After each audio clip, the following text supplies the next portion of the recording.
You know, you have to be serious about it.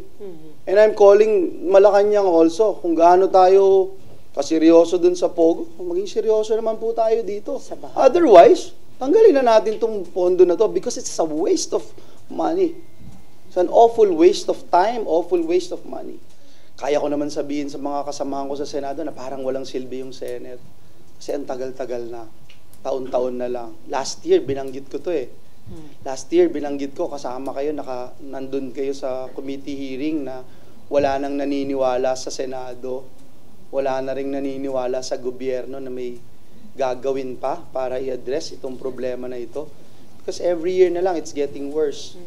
You look at the budget for this year, for example, pag pinagsama-sama natin yung budget ng DENR, ng Commission on Climate Change, MMDA, DPWH, it's 1.44 billion pesos a day.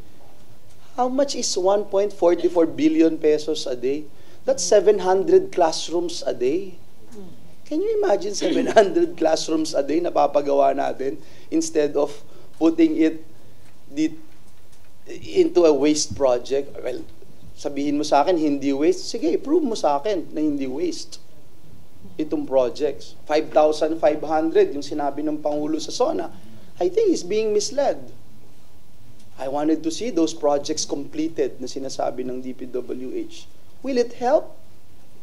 Did it help? Honestly, huwag na tayong magbulahan. What's gonna happen? What do you think is gonna happen? Palusutan, may excuses. Iisa-isahin ulit natin ito. And then excuses. Natutunan ko ng magtaas ng boses, magmalumanay na boses. Ano pa ba? Ano pang pwede natin gawin? Araw-arawin na lang natin. Tingnan natin lahat ito.